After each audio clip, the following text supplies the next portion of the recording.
Today, the news that Donald Trump and Vladimir Putin will meet next month on the 15th in Alaska has shaken every corner of social media.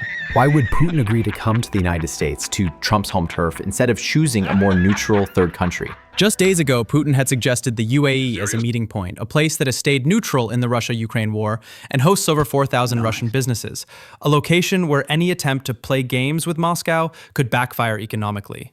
Yet at the 11th hour, both sides turned their backs on that idea and picked Alaska, the symbolic home ground of Donald Trump. What could possibly make Russia agree to this? It comes down to 4 reasons, and each reveals far more about global power games than it might seem at first glance. The first reason is historical.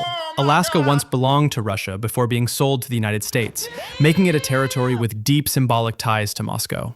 The second is geography. Alaska is so close to Russia that in theory you could cross the Bering Strait by boat in a matter of hours. This proximity makes logistics far easier, allowing Russia to send entire cargo planes of supplies for Putin's delegation without difficulty.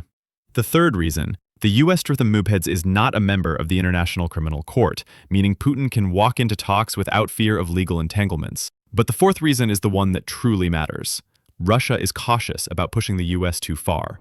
Trump's ceasefire deadline has already expired, and continuing the war without progress risks escalating American retaliation in unpredictable ways. If you were in Putin's position, would you double down on confrontation or sit across the table and try to negotiate a cooling off period before the fire spreads beyond Khan? Russia's caution isn't just about avoiding military escalation. It's about avoiding economic collapse. Sanctions have pushed the Russian economy to the edge, and Trump's indirect tariff strikes make it even harder for Moscow to trade, even with longtime partners like India and China. If major buyers start paying more for Russian oil because of U.S. tariffs, they might simply turn to other suppliers even at a higher price, just to avoid the political risk. China, too, isn't immune. Its export-driven economy can't afford a direct trade war with the U.S. And it knows that if Russia drifts toward Washington, Beijing's strategic leverage weakens. That's why China, India, and South Africa have all quietly been telling Putin the same thing. Be careful in Alaska, don't get seduced by American promises, and remember who's been standing with you in this fight. In the end, Alaska is more than just a meeting location, it's a signal.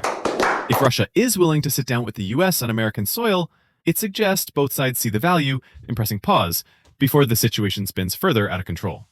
But this is also a test. Will Putin use Alaska to secure real concessions, or will it become a photo op that masks deeper compromises? And if Russia does inch closer to the US, what does that mean for China, India, and other allies who've invested heavily in keeping Moscow in their orbit? Could this be the moment when global alliances quietly reshuffle away from the headlines? If you were in a country whose future depended on it, meeting, would you bet on diplomacy or prepare for the fallout? Let us know in the comments, subscribe for the full breakdown after the Alaska talks, and stay tuned, because in geopolitics, the real deals are always made behind closed doors.